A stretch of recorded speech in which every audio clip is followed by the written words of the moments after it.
I knew something was wrong when the call light in room 12 went off. The problem was, room 12 had been empty for 6 months.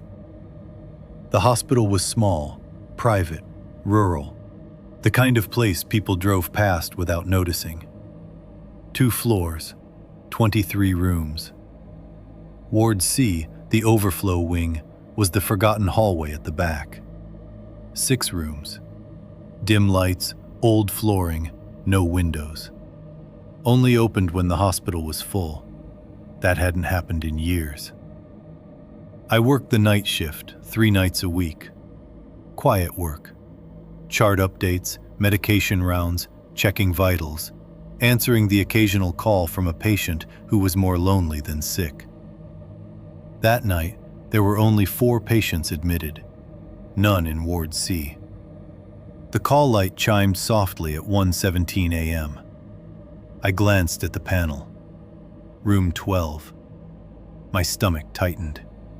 The room had been locked for months after the incident. I told myself it was a wiring issue, old system, faulty panel. Still, a cold feeling crept up my spine. I grabbed the master key from the desk and started down the hallway. Ward C always felt colder. The air smelled of dust, not disinfectant. Halfway down, the overhead light flickered once. I stopped. Old wiring, I muttered. The door was locked. I slid the key in, turned it, and pushed it open. The room was dark, empty, exactly as I remembered. I stepped inside. "Hello?" I whispered. Silence. I checked the wall panel. The call light wasn't active. I pressed it myself. Nothing. I backed out. The red light above the door went off.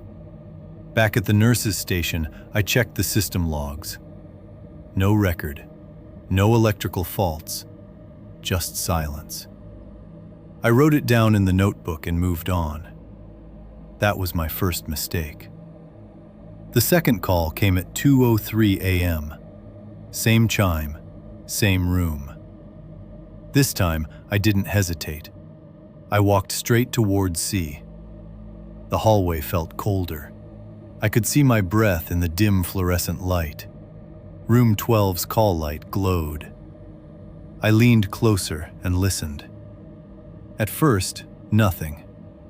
Then a faint sound, like fabric shifting. I unlocked the door and stepped inside. The bed was no longer bare. Sheets, white hospital sheets, tightly tucked. My chest tightened. That wasn't possible. Less than an hour ago, it had been empty. The bed now had a faint indentation, as if someone had just been sitting there. Okay. I backed out and locked it again. Instead of returning to the station, I went to the security office. Daniel, the guard, looked up from his phone. "Pull the cameras for Ward C," I said. He raised an eyebrow. "Why?" "Just do it." He rewound the feed to 1 a.m. No one entered. No one left. The door never opened. At 1:17 a.m., I appeared on camera walking down the hallway, unlocking the door, stepping inside. The door closed behind me. Replayed again. Same movements, same timestamp. "See?" Daniel said. "No one else." "Rewind it to when I was inside," I said. The interior cameras had been decommissioned after the incident. "What incident?" I asked. He hesitated. 6 months ago. Room 12. Patient coded during night shift. Cardiac arrest. I frowned. "That happens." "Yes, but she wasn't supposed to be there. Discharged. Family took her home." My pulse hit my throat. "Her name?" "Evelyn Ward." Ward. Ward C. I swallowed hard. The system still had her chart. Age 67, admitted for pneumonia, stabilized, discharged.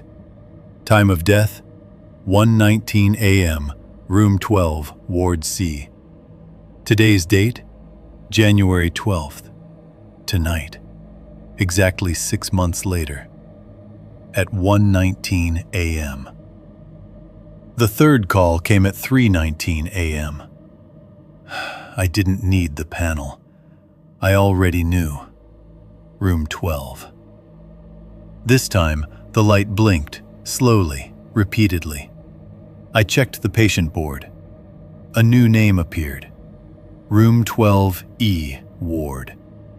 Admitted 1:17 a.m. Heart rate, 48 beats per minute. Oxygen, 89%. Live vitals. I ran to Ward C. The hallway lights flickered.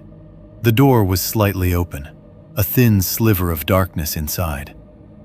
The room was fully furnished. Monitor, IV pole, oxygen line. Someone lay in the bed, pale, eyes closed, breathing shallow. Monitor beeped 48 beats per minute. My brain screamed it wasn't real. I stepped closer. "Ma'am, can you hear me?" Her eyes opened, clouded, then locked onto mine. "You're late," she whispered. Her voice sounded like paper tearing. I just got the call." She gave a weak smile. "I've been pressing it." The monitor beeped slower. "Don't let them discharge me again," she whispered. The monitor flatlined. I reached for the crash button. None existed. Lights flickered, room momentarily empty, then back. Her eyes still on me. I backed out. When I got to the nurse's station, Daniel was pale. "You were in there 20 minutes, he said. "That's not possible." On camera, I'd appeared at 3:19 a.m., entered, exited, and for a single frame, behind me in the doorway, an elderly woman, watching. Administration told me I was overtired, hallucinating. Logs showed nothing. Room 12 remains locked. But every January 12th at 1:17 a.m., the call light turns on, and the system briefly registers E, ward, admitted, waiting. If you ever work the night shift in a small hospital, and you hear a call light from a room that shouldn't exist anymore, don't answer it. Some patients never leave.